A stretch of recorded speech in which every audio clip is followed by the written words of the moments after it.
집이지. 우리 새로 시작한다고 그랬잖아.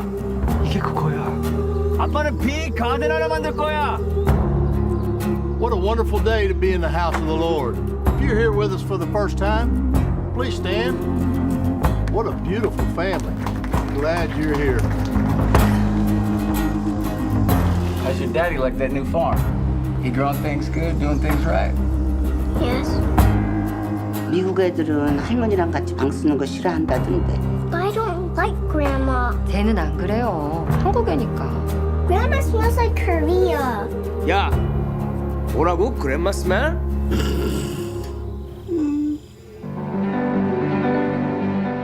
우리 여기 있다가 망할 거야. 애들을 위해서라도 한 번 더 생각해 볼 수 있잖아. 애들도 한 번쯤 아빠가 뭔가 해내는 거 봐야 될 거 아니야.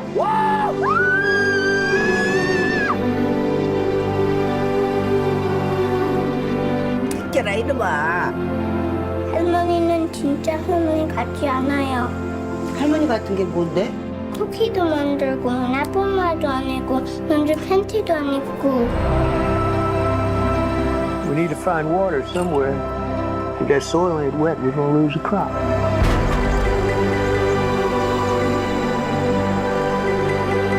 결혼하면서 했던 말 기억나? 미국에 가서 서로를 구해주자고 했던 거. 기억해.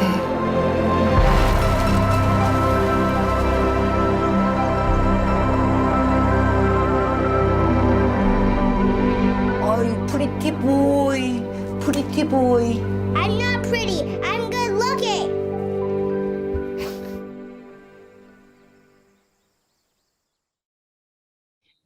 Hello, everyone, and welcome to the Academy's Visiting Artists film series on Minari, a conversation with writer-director Lee Isaac Chung.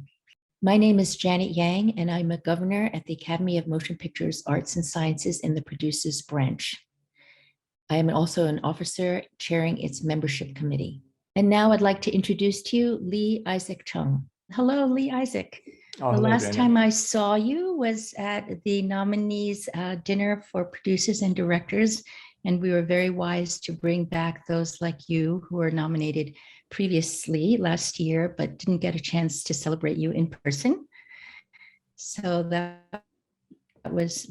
I want to take you back to that time because one thing that's gone viral, I think, on the internet is when you were informed of your nomination and your adorable daughter, who was fully prepared for the moment, more so perhaps than you. What did it feel like at the moment to be honored in that way? That was quite a strange time. That was a year ago. And we were juggling, the effects of the pandemic along with this incredible awards run for the film. So it was this weird thing to be going through. I think that thing that with my daughter was the Golden Globes. That's when It was the Golden Globes, I see. Yeah, when the announcement for the Oscars happened, I slept because I thought I don't want to like assume I'm going to get nominated. I'm not going to watch the nominations. And then I woke up and found that I had like hundreds and hundreds of texts, and that's when I realized something happened.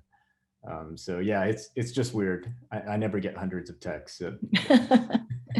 Well, you're probably getting more texts now than you did before it. You also had been so celebrated at the Sundance Film Festival earlier in the year. So you probably got used to getting a lot of attention, and you hadn't made a film in a while. So did you have a feeling about that and how far the film would be embraced so widely? No, I didn't. No, I don't. I'm not getting used to the attention.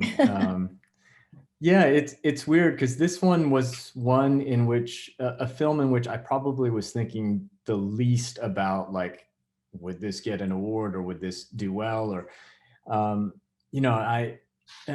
maybe that's not true. My first film, I was kind of like that, and it was such a pure process. And then I made 2 films after that, and that kind of idea of getting some notice was heavily in my mind. And those films didn't turn out to do that for me. So I had a difficult go at it for a few years. And this film ended up being almost like a swan song. Like I wondered if I could even get it made. It was like maybe the last thing I would ever write. That's what I was thinking. I went off to teach I was also a professor of Chung in Korea. So, um, you know, I just went off and taught, and I thought maybe I'll never make a film again. And so when I was given a chance to make this film, my whole idea with it was just to be as personal as possible, just to relish the experience of making a film, and just to go back to the purity of why it is we tell stories, like to love people, to get into their stories, to inspire audiences, you know, all these different things that I just think cinema, when it's clicking, is so wonderful and amazing. So all the other stuff that's happened since then, honestly, I wonder like if it's real, like it's kind of unbelievable. But I'm just so touched that people, I think, are responding to the joy and purity with which we made the film, because I think we were all trying to be very vulnerable with each other and with the material. Just to see people responding to it has been really, really beautiful. Do you think it's a sign of the changing times? Because I am very encouraged, as I think you are, about the attention that Asians and Asian Americans are getting on screen. And I like to think this is something that is not going away, that it's just the tip of the iceberg, and there's more and more authentic voices that can be embraced. Your film was a game changer. Others in recent years have been as well. I think it's no surprise, you know, Crazy Rich Asians or Parasite or Drive My Car, but yours, it was such an intimate film. And precisely because it seemed so deeply felt and personal, I think people widely loved it, whether or not you could relate to this particular family. Do you see that as being a sign of what is happening now? I mean, I appreciate that. I do see a lot of reasons to hope. I think Joy Luck Club did very well when it came out. And I kind of feel like it's an issue in which it's not just that audiences are embracing films like this, but it's that I think we're being given more opportunities now. And I think when filmmakers of various backgrounds are able to have those opportunities, what we see is that that audiences actually want to see those films. And I think Joy Luck Club proved that. And a lot of these films that are coming out these days are kind of proving that as well, which has been really wonderful. Like, that's one of the great things about all the platforms we have to watch films, is that it's truly made things a lot more diverse. Yeah. Well, your film was just a joy to watch. The pain, the depth, the heart. One of the things that does make it unusual is it doesn't fall into any tropes whatsoever, because we have, for instance, on TV now, there's 3 different shows about Asian Americans who do martial arts, and more power to them. But yours was something that took place outside of an Asian community in the heart of the Midwest. And do you think that added to the relatability of it? It is obviously related to a personal story, but we're just, you know, how you probably have had some time to think about why this film has been just so beloved. And do you think that's one of the reasons? Well, you know, I didn't go into this one thinking about whether it's marketable or not. I wonder if there are some stories that get made because that kind of gets put in front of the cart in a way. That's the horse that's put in front of the cart. For me, this was just a very personal story, and it comes from the way that I grew up. And I wasn't putting the issues first in a way. I was putting more the emotions and the spiritual dynamics of the story first, like the idea of love within this family, a family really trying hard to love each other and having a hard time at it. And I think that's what it seems people are responding to with it. And I recognize that in a lot of films that I watch, it's always the human qualities of the films that seem to resonate with me. It doesn't matter where those films are from. For instance, I loved Worst Person in the World, you know, of this past year, and Drive My Car. And these are very, you know, films from other cultures, but I still really felt like I was connecting very deeply with the filmmakers. So I kind of hope that's what it was with this one. It's really hard to take this as a case study for me, even moving forward, and to figure out like how do I reach an audience again. It's just Well, such a mystery. I think you do it with your heart, like you did with this. But several of the characters in your movie are again surprises. I appreciate it because I've seen just about everything there is to say about representations of Asians and Asian Americans on screen. But the grandmother character, Yun Yu Jung, who gave that fabulous Oscar speech last year, she also is not at all your typical. She's feisty. She's not this kind of long-suffering grandmother that's sacrificing everything. She has her own life. She has a troubled relationship initially with her grandson. How did you shape this character? Is she someone in your life? Yeah, I think with I before you came on, Jane, I was mentioning just how fictional these characters are. But in this case, I gotta say, I don't know what a quote unquote typical grandmother is, because I was partly raised by my grandma who came from Korea, and she was she drove me nuts. Well, she drove me and my sister nuts. She loved to annoy us and do these things that would just set us off, and at the same time she was tremendously loving, and she was really a best friend for me growing up. And she just wasn't I don't know, she wasn't doing the sorts of things that you might expect a grandmother to be doing. She didn't seem, I guess, like a lot of the grandmothers who I met around me in Lincoln, Arkansas. So it was always hard to describe to people what my grandma's like. And sadly, it seemed like nobody else kind of knew her because she couldn't speak the language. She spent most of her time with us. So a lot of people just didn't see her. And that was one of the elements of this film that I wanted to do, was to kind of reveal this person who I felt was invisible, try to make someone like that visible. And what about your other casting choices? It just was like a perfectly assembled family. What were the challenges, and who did you have in mind early on, or who came late to the team? Yeah, so when I'm writing, usually I don't have anybody in mind.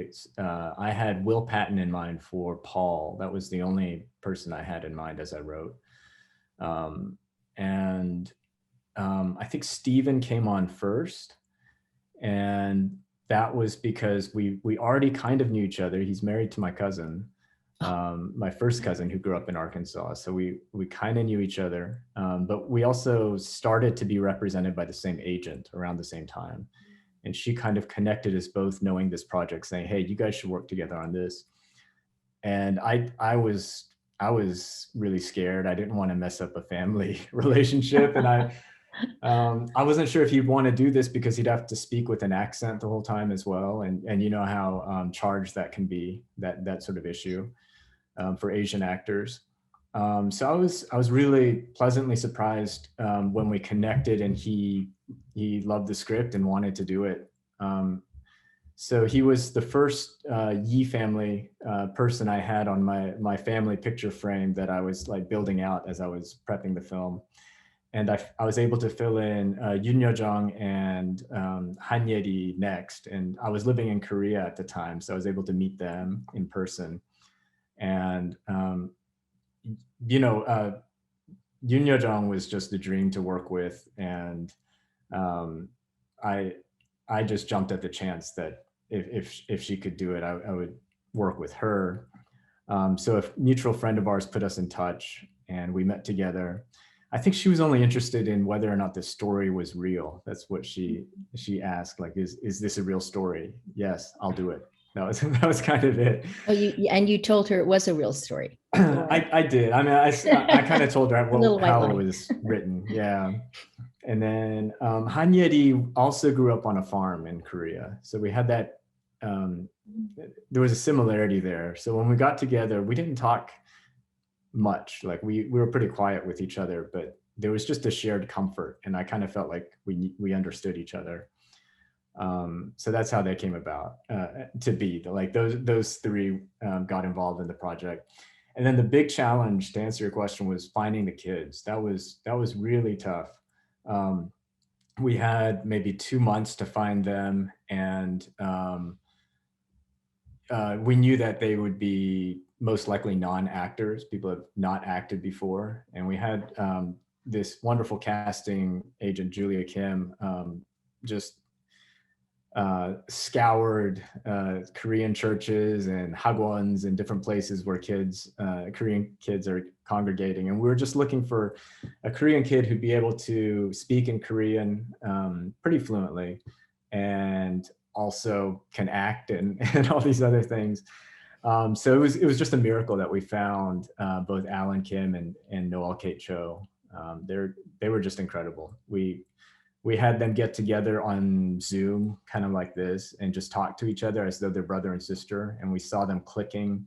And Noelle was like asking him if he did all his homework, and she was saying all these things that I was just watching like a family conversation happening. And it was really magical. And then Stephen came in for Alan's audition and actually did some improv with Alan, and Alan like sat on his lap, and I just saw a dad and his son, and I thought, wow, this is going to be great. So that's how we ended up going with them.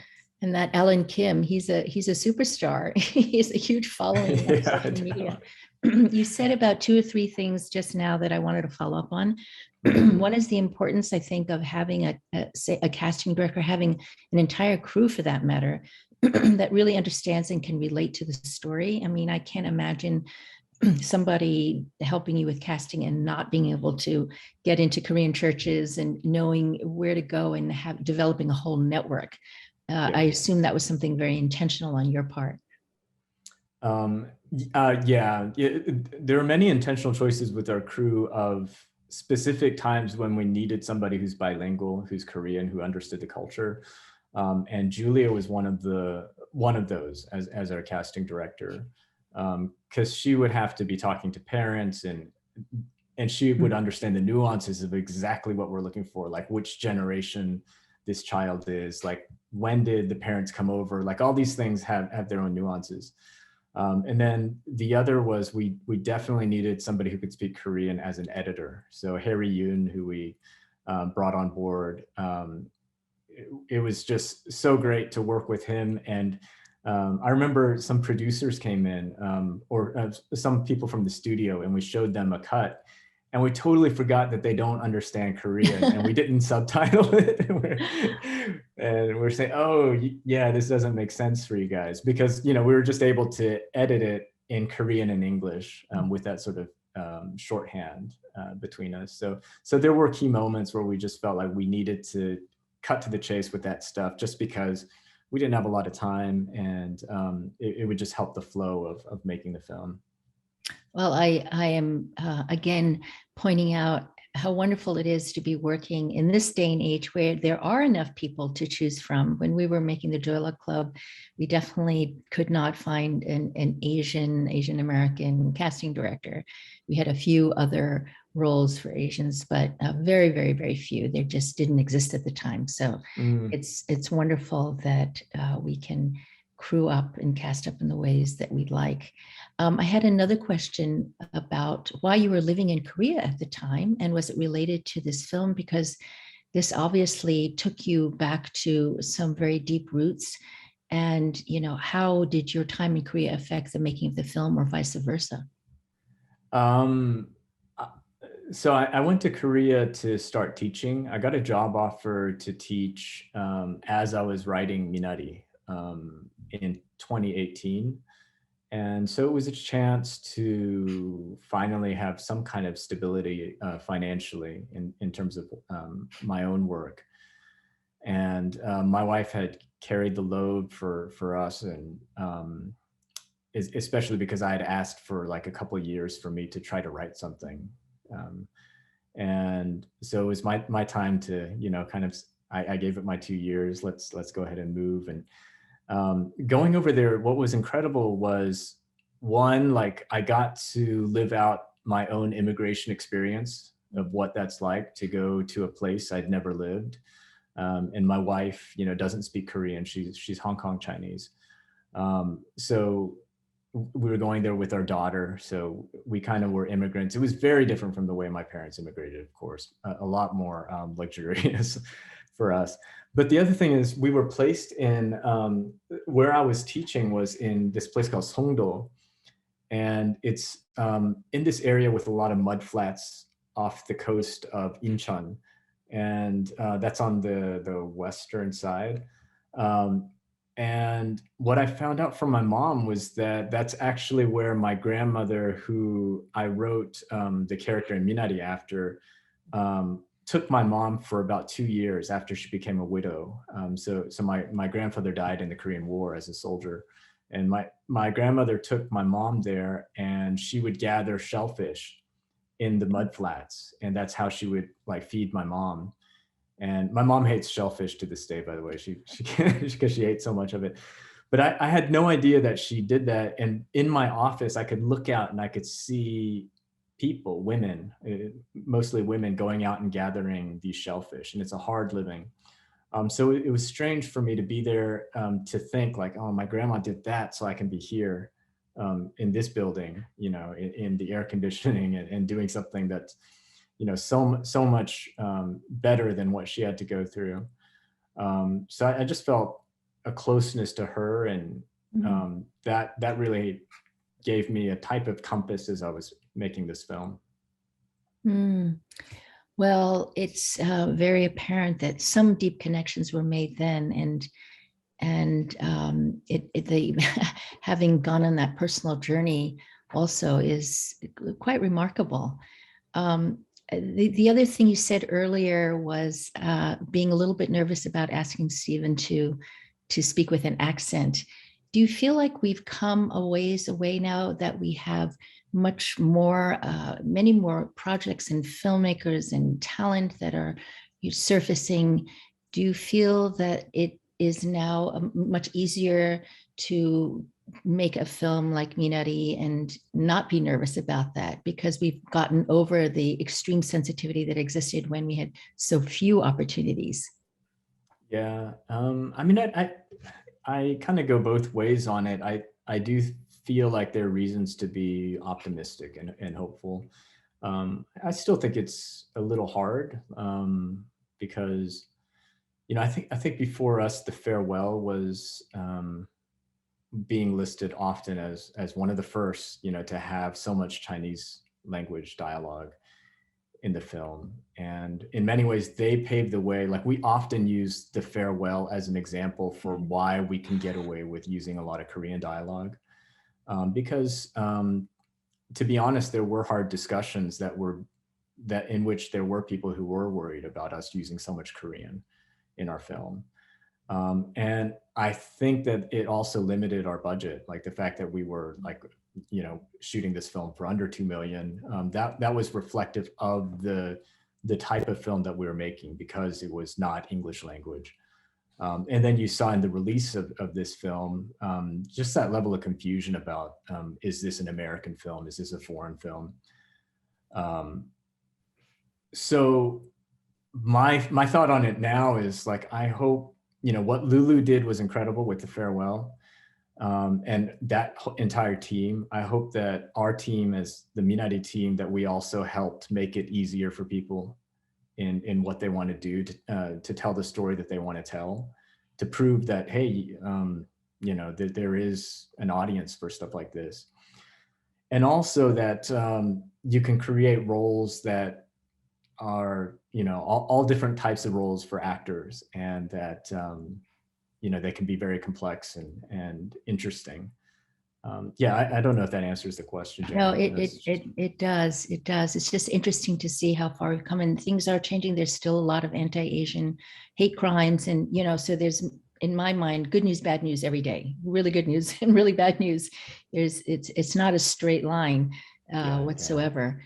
But we do what we can, and this film really, for many people, I think, was just another giant leap forward. I mean, let's face it, Koreans are killing it these days. between Squid Game and Pachinko's is another beloved series. And so just, you know, again, as Bong Joon-ho famously said, that 1 inch of subtitles, we can get over that obstacle, so much more is available to us. Yeah, absolutely. And it means a lot, I think, for our children and our grandchildren. What does your child make of this movie? Have you watched it with her, and also your wife? And did they learn a lot about you and your personal? Oh, there's a cat. Excuse me for my intruder. I love that. While you were making this, and you know, how did it change conversations you had in your own family? I do feel like it brought out, working on this brought out a lot from, like, my wife knows me very, very well. We have a very open relationship with each other. And I think what it helped me with was that I remembered a lot more, and I was able to contextualize things in my own mind about my childhood as well. For instance, like I've always kind of like downplayed like certain things in my childhood, or just not mentioned it. But then I was able to say to her, like, you know, I think my childhood was kind of tough. I had some tough times, like half our farm burned down, you know, and we just kept going. And, you know, it's stuff that now I can contextualize and think about my actual story of things that I've lived through. And I can kind of say to her, okay, I think I have these anxieties because of this. And so it was nice to work on it in the sense that I learned more about myself with certain things. For my daughter, she just kind of grew up with me making this film, because I was writing it when she was like 4 or 5, and she came to set, and she got to see the baby chickens and all that stuff, and then she got to see like this awards run. She seems immensely proud of what's going on, and yeah, it's just been fun to share this with her, to be able to do the work with my family and not in spite of them, like somehow to be together with them. Like they came to Tulsa and all the award stuff. I was at home. I was doing these Zoom calls for all that award stuff. So I'd have an interview with Hollywood Reporter, then I would come out of the room and they're sitting there, and I'm like trying to shake off my nerves and all that stuff with them. So, you know, we were together for all of it, which was really great. And so I was wondering if there's something you wanted to share with this audience about how you deal with your emotions and the mining of them for your work. Yeah, there's a part in the film where Jacob's yelling and he's having a fight, and he says, "I've been at this for 10 years," and he like bangs the table. And that came out of me writing at the coffee shop where I was going every day, and I'm banging that into the dialogue. "I've been at this for 10 years, you know, that kind of thing.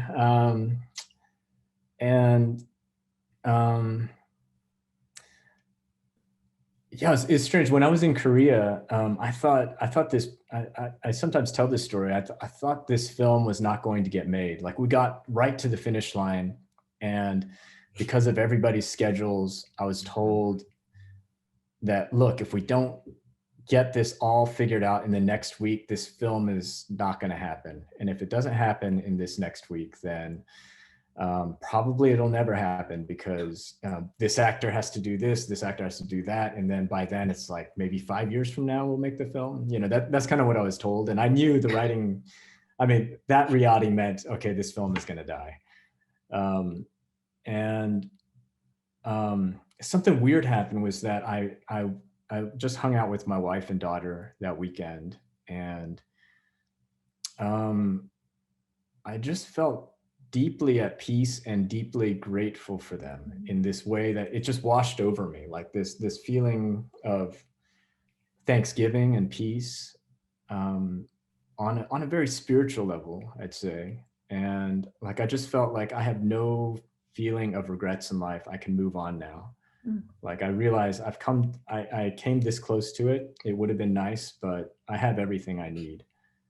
And once I had that feeling, like I really said goodbye to filmmaking. And then the next week it happened. Like we got the green light, everything fell into place. It was late, but it just, like I needed to go through that experience somehow on this cosmic level, I think. And I carried that into this film because I felt like that's what Jacob goes through. And I've been carrying that with me since then, this feeling of an anchor of what it is that kind of grounds me in this work.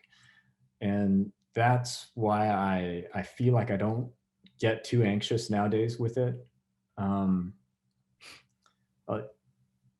The truth is, like, the fears are always there for us in this industry, as you know, Janet. Like, even after success, what you start to hear is, you only have 3 years to make a film, and you know, otherwise people are going to start forgetting you. You know, I've been hearing messages like that quite a lot, and I don't have anything that looks like it's going to go soon right now. And you know, there are a lot of reasons why maybe I should be worried, but yeah, I don't know. That's kind of the anchor that I've been having, and I hope that offers something for people.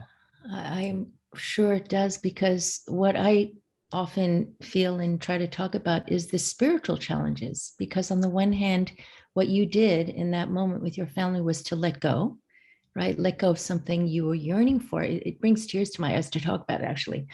But you know, you wanted so desperately to do something, and in the end you have to let go because you're not in control. And Yeah, sometimes just right. by the letting go, things happen, you know. Right. And yet you have to maintain a certain amount of faith and belief in yourself to keep going. So it's really asking very different, you know, the journey asks of very different things from you, you know, both to be thoroughly committed and then be able to detach at a certain point. So it's a rather, you know, it's like an accordion. You have to expand and contract with the circumstances.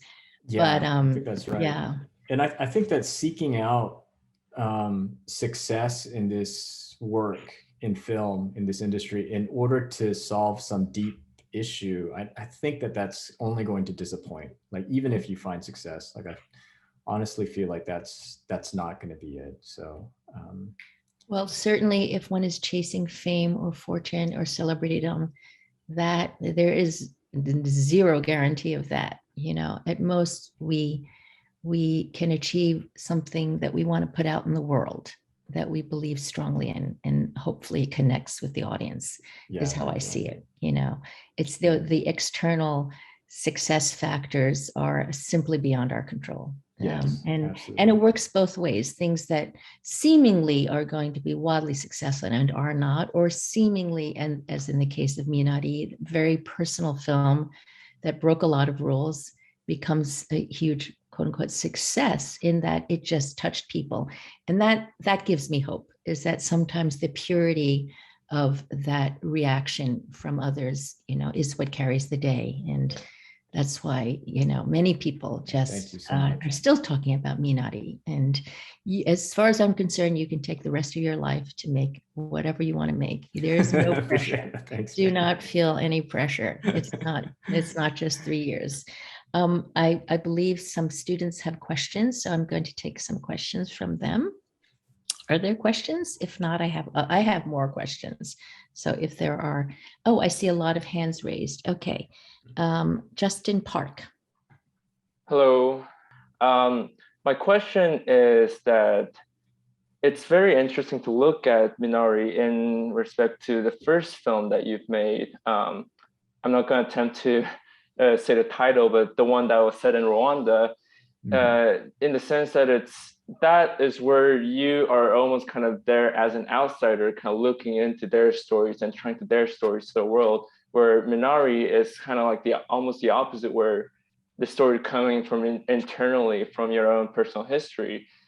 So, which is why what you said about noting down visual memory was so interesting to me, because I'm guessing even the Rwanda film, you may have not experienced what they have experienced and what they lived through in contemporary Rwanda, kind of the situation there. But the visual memory from the film, I'm guessing, is still true to you during your time you spent there. So could you kind of discuss a little more about how you have navigated different stories that you've told so far as a filmmaker, and how you think you will continue to work on that navigation? Do you see it as it's kind of like an insider outsider kind of type deal, or is there more kind of a unifying factor that you have to your perspective?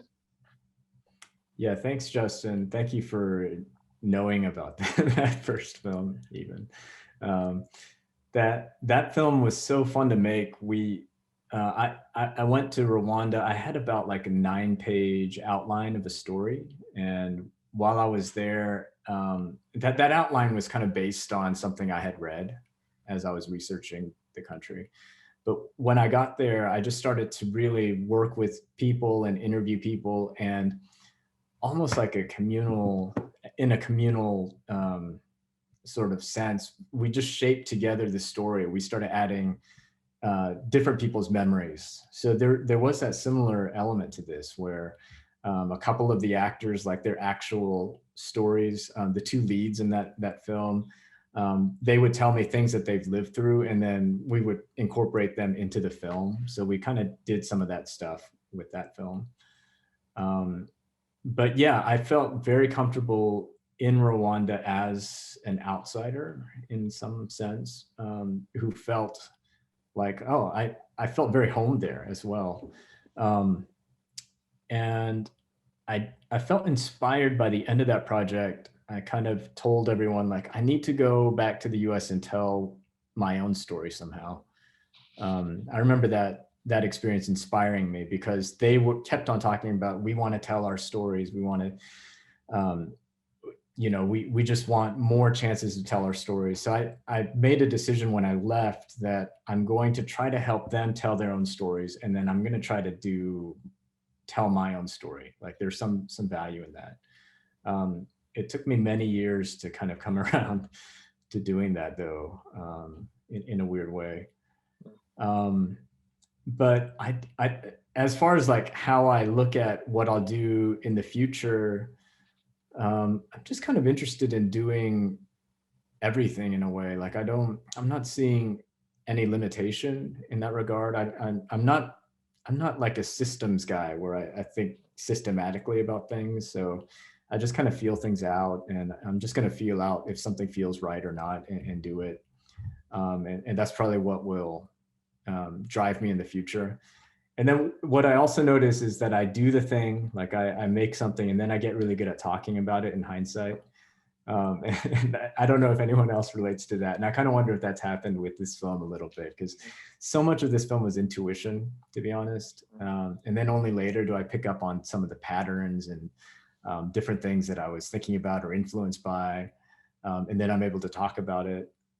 So I don't like to go into something with the concept in mind first. I'd rather work heavily on the intuitive side, and then be able to figure out, what is this thing, as afterwards in some way.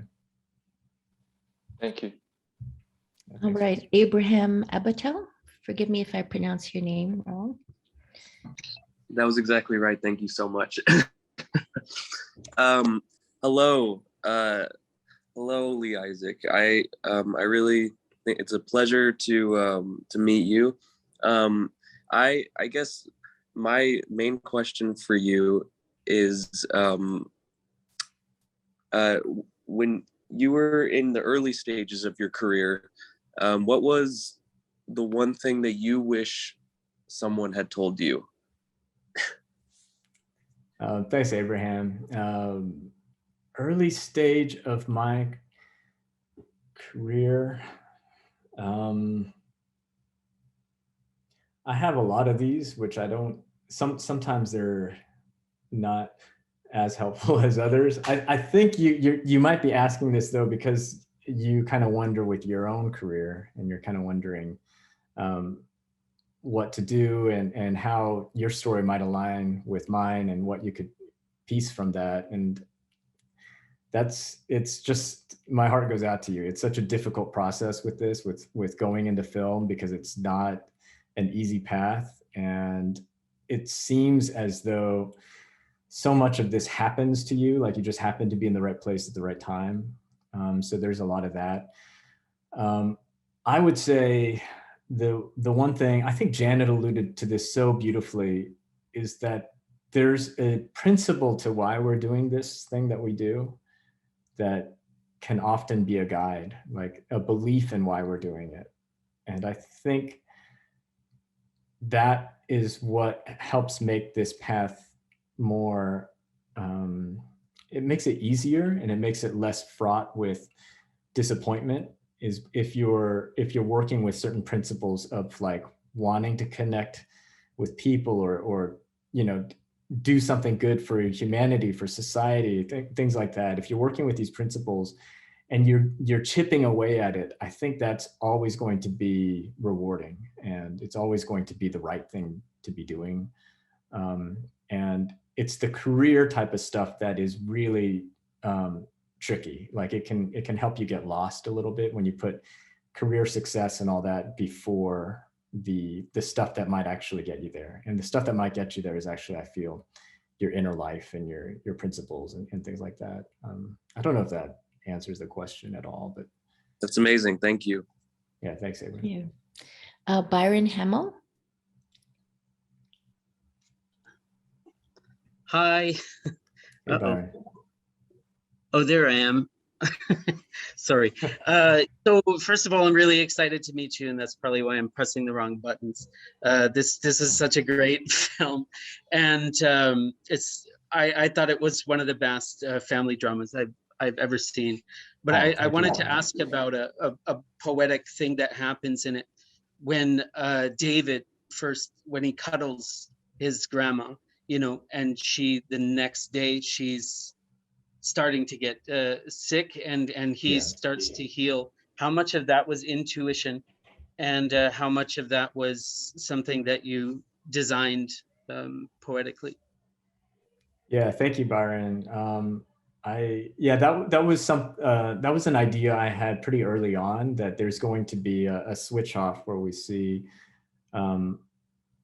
David's journey. He's kind of going up in his health, and then Sunja, she's going down. So at one point there's going to be an intersection for those two. So I was very much thinking about that moment when it would happen. And I felt like it should happen at a moment that is very dark for David, when he's really thinking about death. I don't know why, but when I was a kid, I thought about death a lot, and it would stress my mom out, because she thought there's no way a kid your age should be talking about death so much. I guess I meant, you know, I was going to become an artist or something, but that was, so I just thought about that memory because that was in my list. And I thought, I think this is where the intersection should happen with her. And that was the hardest scene to shoot. I never had a conversation like that with my grandma. That never really happened. But there was something about filming that and watching Yoon Yo-jung tapping David's shoulder. Every time I watched her do that, I would lose it. And I just kept feeling like that was my grandma doing that to me in that moment.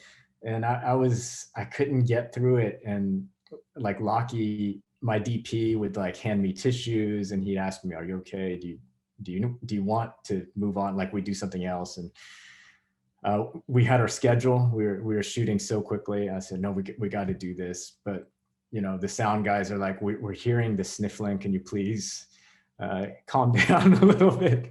It was just a tough day. I can't remember any other scene that was so hard for me to get through than that one.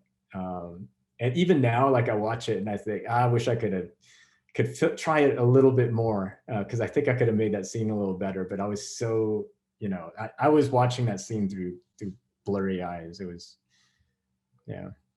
I don't think it could have been better for what it's worth. I think it's one of the greatest things. Oh, thank you so much. Thank you for that. I was not fishing for that, Byron, but I'll take it. No, but I did have one more. I know I don't want to take up everyone's time, but did you give your real grandmother your Mountain Dew?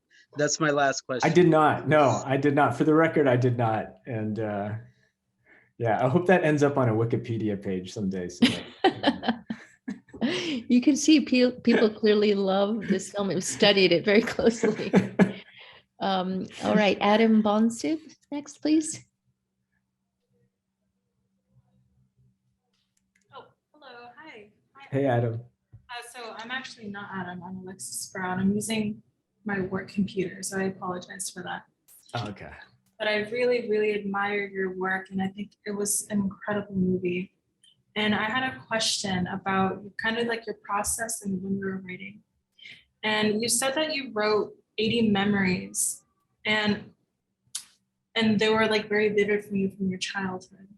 Mm-hmm. So with those memories and the characters that you created, what was your process and coming up with the timeline that kind of pieced everything together? Yeah, thanks. I wrote those memories down on, so I wrote them on an Excel spreadsheet. I'm always like, why do I tell people this? But I did on an Excel spreadsheet, and I had them so that on different cells so that I could cut and paste them. And what I did was I took the memories and I kind of separated them into the different characters. And so once I had that, like each character has like a set of memories associated with them, I would look at, is there an arc that I could tell of each of these characters' stories? And not every memory ended up in the film. Like I definitely whittled it down quite a lot. But I definitely started with the memories and then moved directly into character. That's kind of where the heart of it is for me. And I try to map out their whole lives. I look at, if this film is taking place in 1982, then what was happening when they were born? What did they live through? Like I go through that. I have multiple tabs in my Excel spreadsheet where I kind of like put out their timelines, and so that's kind of where the process is. It's heavy on the character side. Thank you so much. Thank you. It's a beautiful answer. You're combining a little bit of your earlier science training, I guess, Excel sheets and tabs. Yeah. Very organized and structured, but also very, very useful. Sungbin Moon, question, please. Hi.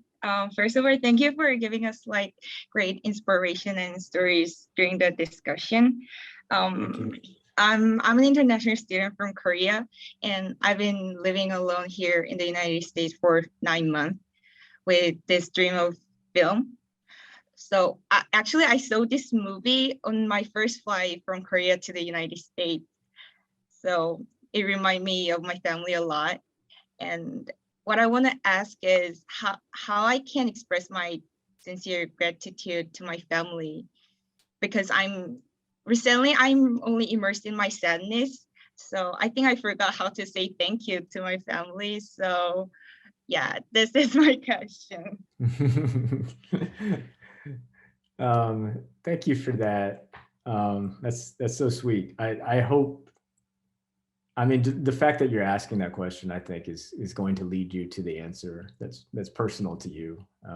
And you know your family much better than I do. So I trust that's something you'll be doing all your life, trying to find how best to thank them, because I'm trying to learn that too with my own family. How do I thank them? How do I show gratitude?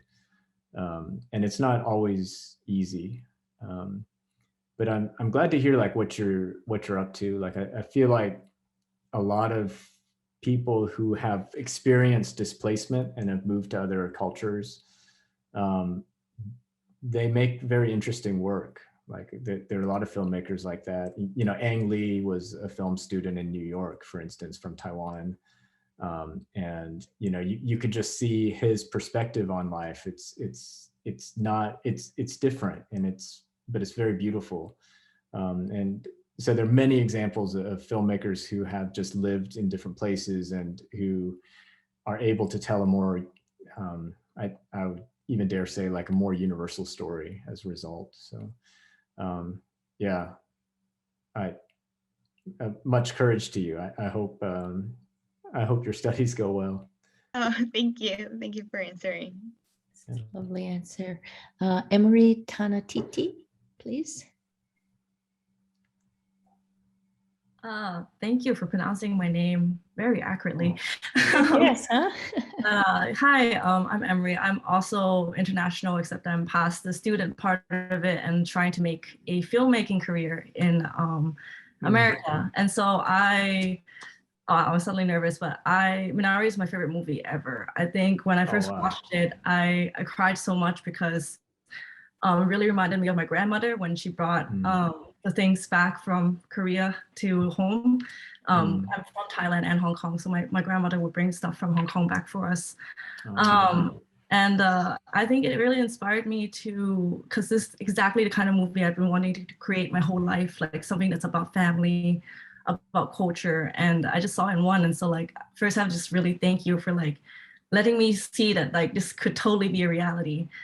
And I guess the question I have for you is, as a director, one of the things that everybody talks about in the movie is like how well the pacing was. And for me, like a lot of the arguments were really real. I've experienced these growing up, and the pacing for that, for what they say on screen and what they don't say, everything in emotions were like just done so well. How do you go about directing that?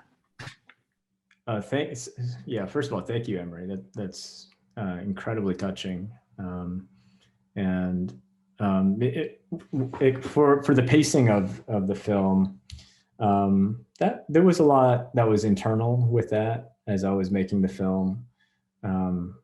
When I was editing, like I would worry that I didn't do it fast enough. Like it's funny, like on the day, normally when I'm directing, like I just follow my intuition with that stuff. And then later I figure out if I did it right in the editing room, pacing wise. And so I would say like I'm never the type of director who has like a stopwatch, that or looks at like how long things took. It's just whether or not it felt right. And we were going for something that felt truthful with this one, more than like the energy of the camera movement or things like that are actually really important in other types of films. But this one was like a family story, very very simple. So I was just trying to keep it feeling real in a way. And then I worked with Harry Yoon, and when I was editing, he was really a compass for me. Like he kind of had down the pacing that would work, the balance that would work for this, because there's something that happens for me when I watch it, something way too much, then I start to wonder like if it's boring, if it's not working. And for some reason I was watching like Stranger Things and The Mandalorian while we were editing, and I kept thinking, we gotta go faster. And and luckily Harry was like, no, we got this, don't worry. And so Harry is like a brother to me after that experience, because he just kind of kept me sane and cool with what we had. He kept reassuring me, this is good, this is working. So in other words, intuition, but you also need some people to help you, that in my case. Thank you so much. Yeah, thank you. Okay, I see 3 more hands up, and I think we're going to have to, if it's okay with you, Lee Isaac, we'll take these last 3 questions a little bit later. Okay. All right. I'm going to try Nicolo Esquivel-Zeta Son. Hi, yeah, Nicolo. Don't worry about the last name. It's such a difficult thing. What an incredible opportunity. Thank you so much. I'm so grateful for this. And I just want to comment on how your film was just so universal, because I managed to connect with it, even though I'm not an immigrant from Korea. I am an immigrant, and I thought that immigrant experience, even though it was Korean, it managed to relate so much to the general immigrant ethos, which I thought was fantastic. Well, I just had one question. In like an increasingly secular world, I noticed that Minari has relies on like huge themes of faith, you know, and relying on faith. So my question is, in an increasingly secular world, how do you manage to incorporate faith into the narrative without becoming too cheesy or disingenuous? Thank you, Nicolo. To answer your question, yeah, I mean, I feel, I would say I'm a Christian filmmaker. You know, Christianity and faith is quite a big part of my own life.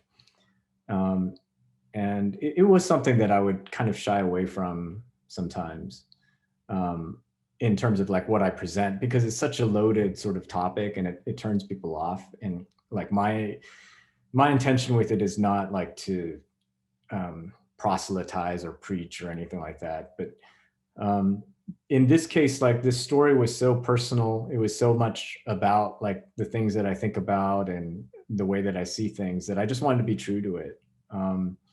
And that includes like the very real doubts and, you know, the ways in which that I think I make fun of my own self for the things that I believe. So you hear that all in the film as well, those perspectives that everybody has.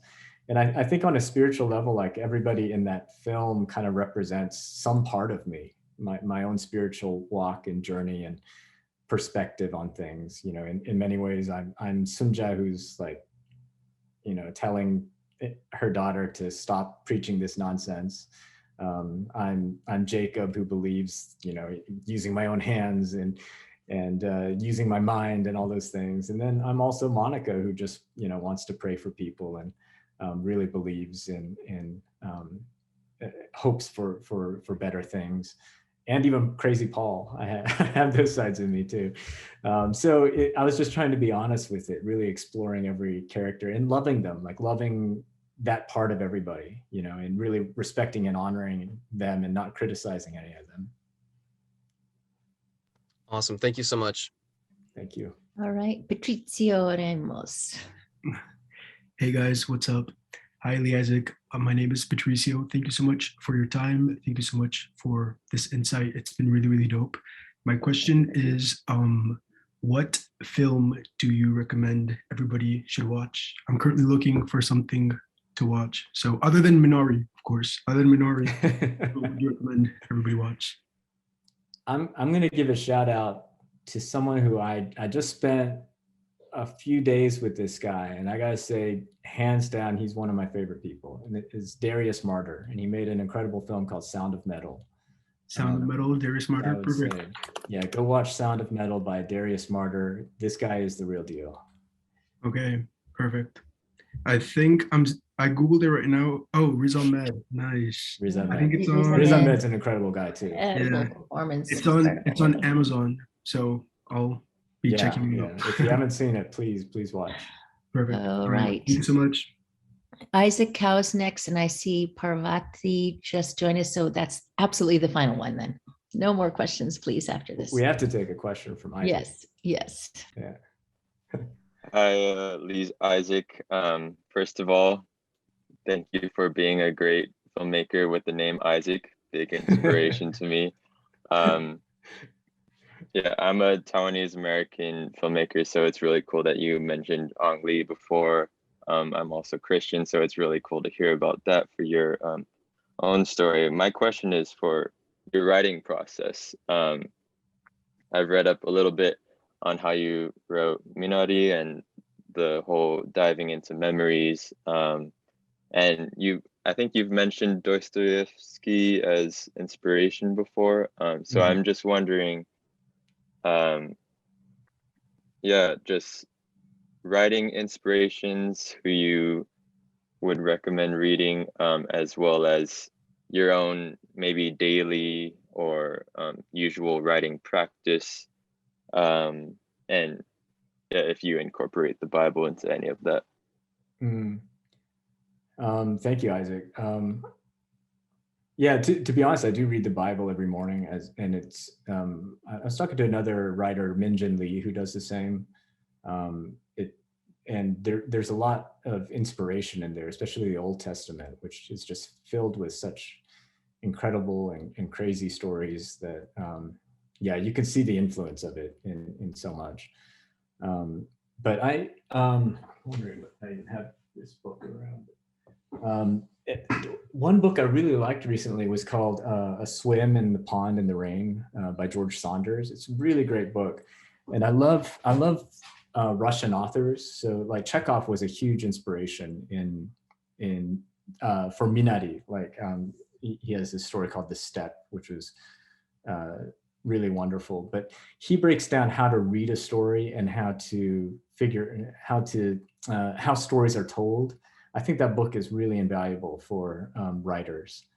And then the question that you asked about disciplines and practices, I think that's really super important. Like, let's say you only have an hour in the day that you can spare to writing. It's kind of like exercise. You only have an hour, you can go to the gym or whatever.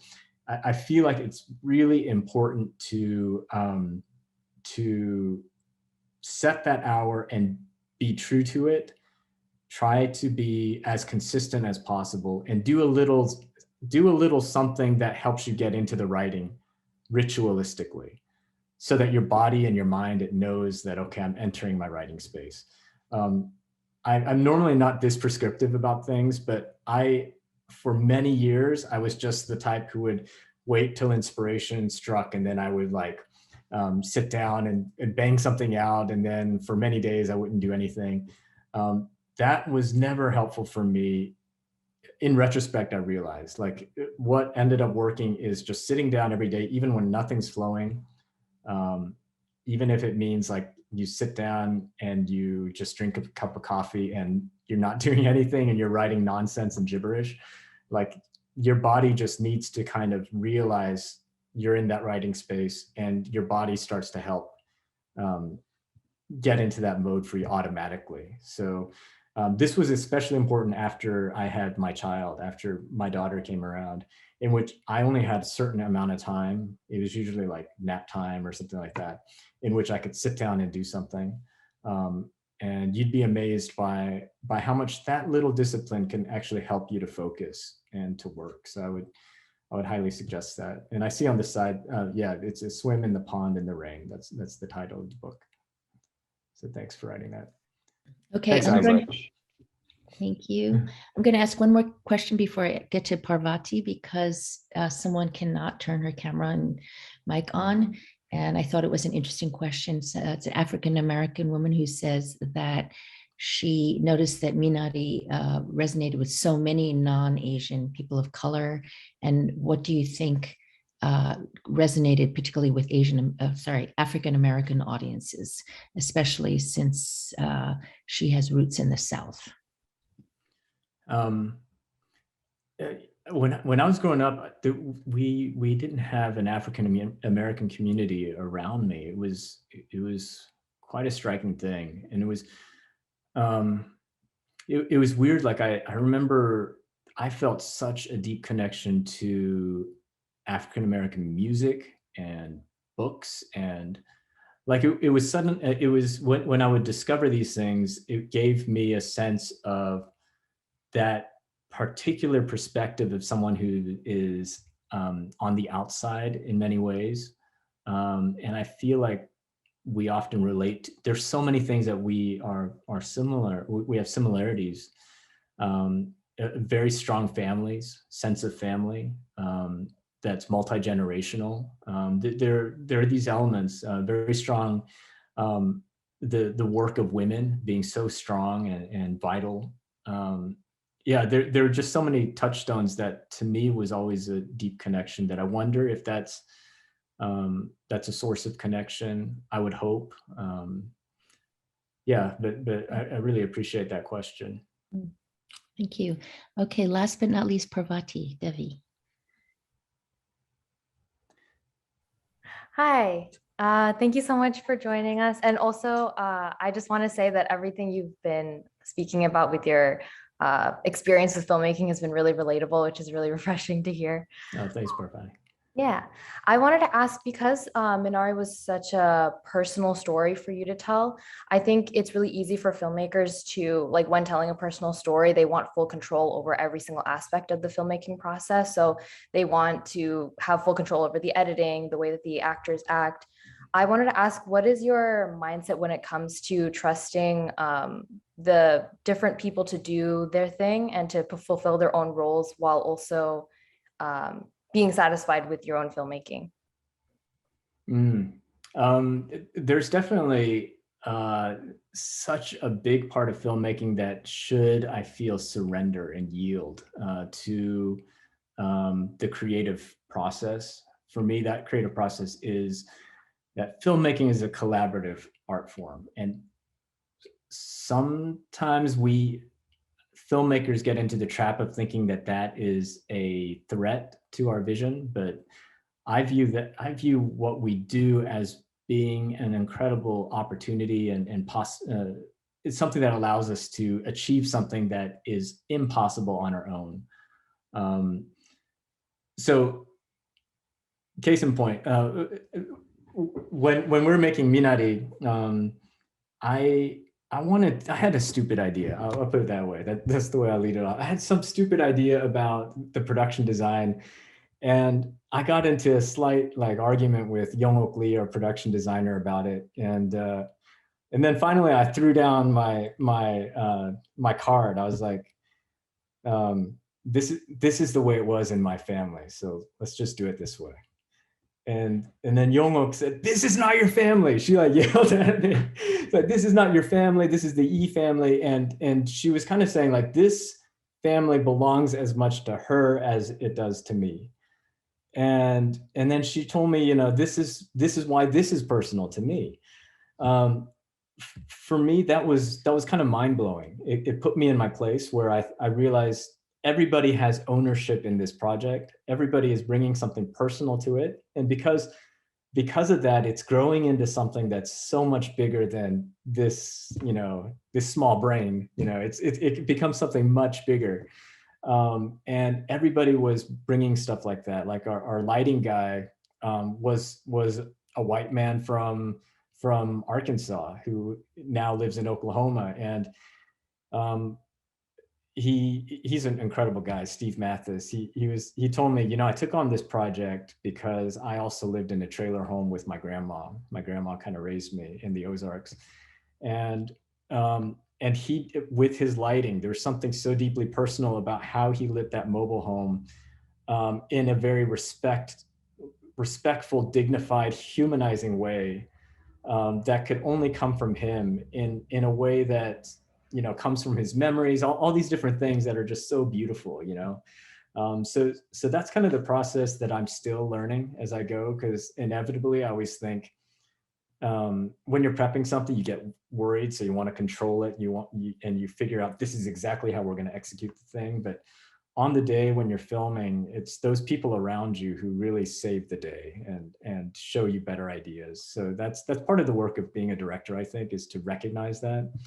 And especially when you're making a personal film where you can sometimes be blinded by how personal it is to you and how close it is to you. The other people help get you out of your head, because sometimes when it's so close to you, it's hard to communicate those things, but other people will help you bring those things out in the right way. Hope that answers the question. Yes, thank you. That's really, that's something I will remember always. Like, it's as much your film as it is the other people who are working on it. So exactly. Yeah. There's nothing more rewarding than when you finish something and finish a film and everybody feels like they own part of it. Like, yeah, that's just beautiful. That's exactly what you want it to feel like. That is. Thank you so much. I think that's why we do what we do in some measure, the process of creating something together and then having that result be shared with others that we may not even know, but somehow there's a connection made. Lee Isaac Chung, it has been such a pleasure to talk to you. You really share yourself so genuinely and generously and vulnerably. And I'm sure everyone listening now and listening later on YouTube will really embrace so much of what you said. So thank you. And I want to give a special thanks to your wife and child for comforting you in that moment when you thought you might give up, and also to your parents and grandparents and everyone else who's made a life that was so rich for you to mine in this most beautiful movie, Minari. Thank you for participating in the Academy's Visiting Artists series.